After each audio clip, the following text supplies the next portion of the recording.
হালাল পন্থায় গীবত চলে আমাদের দেশে। কিভাবে জানেন? কথা শুরু করে এইভাবে, কথা বললে তো গীবত হয়ে যায়, বললে তো গীবত হয়ে যায়, তারপরেও বলি একটু, আছে না নাই? হালাল পন্থায় গীবত কি কমু ভাইজান, বললে তো গীবত হয়ে যায়।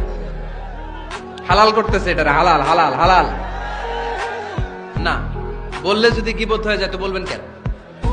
থামেন। কোন মুমিন কখনো গীবত করতে পারে?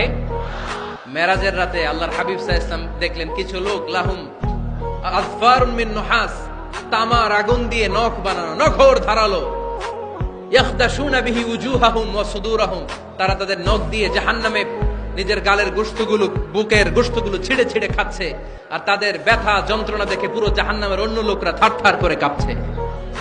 আল্লাহর হাবিব বললেন, ইয়া জিবরিল মানহুম মান হাউলা, এরা কারা?